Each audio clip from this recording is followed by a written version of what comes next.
Ladies and gentlemen, my name is Frankie, and today we're going to talk about some news that broke over the weekend. Online harassment is making Hasan consider quitting streaming from Twitch. So today we're going to talk about what's making him consider it and why it relates to us. This is where it started. It's not a joke. I'm very close to quitting streaming for a little bit. Like these past couple of days, I've been thinking about it. This is why. I hate myself. I hate everyone. I'm constantly like stressed out. It's like disrupted my sleep cycle. I can't even be honest with my own community for like a single moment. It's like everything I say can and will be used against me because there's like some underlying hidden truth. I feel like I'm going crazy, dude. I feel like I'm losing my mind. People thought Hasan was joking before this bit, but it turned out he wasn't. Elaborating, the man explained how he doesn't feel good when he streams anymore, and it's not easy to blame him. Now, online harassment of content creators and streamers is nothing new. When one lives life in the spotlight, more than likely they're going to live under constant scrutiny. Hasan himself is already a polarizing figure, famous for his left-leaning politics, a subject about which he is often outspoken. He's played Among Us with Alexandria Ocasio-Cortez, and his uncle is the founder of the Young Turks, left-leaning political commentators that Hasan himself was prominently involved with some time ago before leaving to focus on his Twitch streaming. Even beyond that, just a quick scroll through Hasan's Twitter feed shows that he frequently champions liberal causes. Now, there's nothing wrong with that, but when one is outspoken about something, it has a tendency to put a target on their back. When one lives in the spotlight, that makes it all the easier for critics to take aim. And God knows Hasan's got a lot of those. For example, back in August, Hasan drew some fire from the internet when it was revealed he had purchased a $2.7 million home in West Hollywood. Critics of Hasan described such a lavish purchase as hypocritical, saying that it didn't match with the socialist policies and ideas he supports, movements like tax the rich being an example. It's very similar to the backlash Nico Lol got some months before, when she showed off a new $2 million Dallas, Texas apartment, despite famously supporting similar ideals as Hasan. Building on that, Hasan was one of many targets of the infamous Twitch leak back in early October, which revealed how much money he, among others, earned by streaming on the platform. If the leak is indeed accurate, the man was comfortably within the site's top 5 earners, receiving a payout of over $210,000 in September alone. While Hasan was quick to address the leak, claiming that people can easily deduce his income by factoring in the subscriber count that he always has on display, people were once again quick to jump on him. I'm not going to say whether either side is right or wrong, but this has really been building for a while. What's really gotten under the man's skin is the fact that his loved ones have begun to be targeted as well.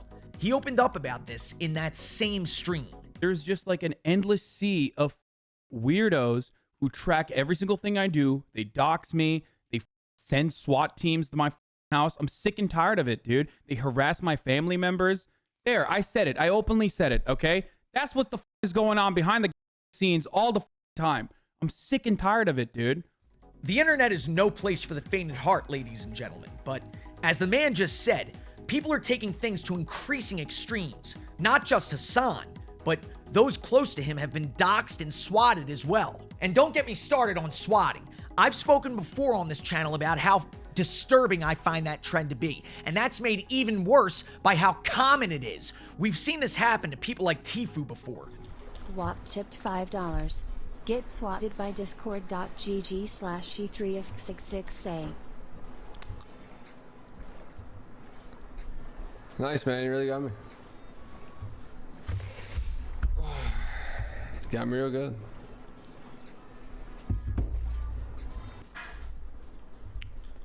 Pussies. And of course I have to mention XQC.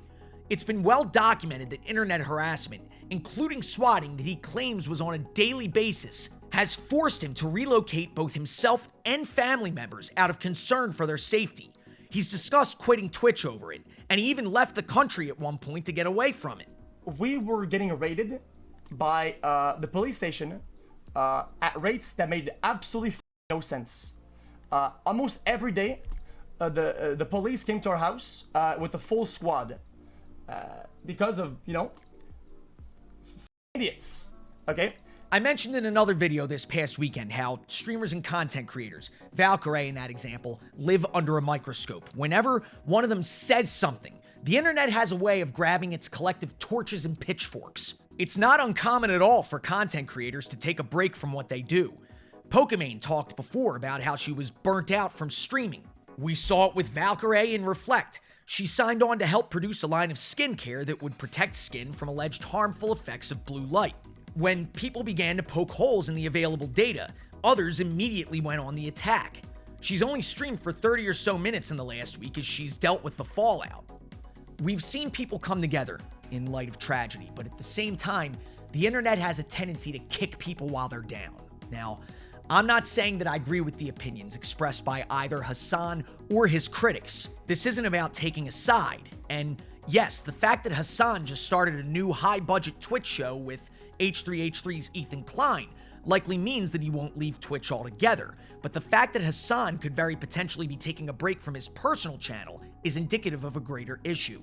Hasan probably put it best himself. There are so many people that are just deranged, delusional, severely mentally ill that cannot help but harm others in a similar capacity. They want other people to be in like the same dark pit that they exist in on a daily basis.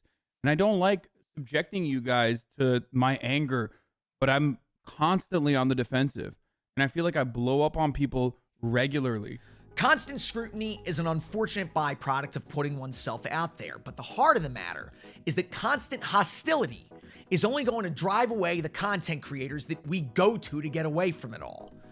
So I ask you this: if the world is a harsh place, what can you do to make the internet just slightly less hostile?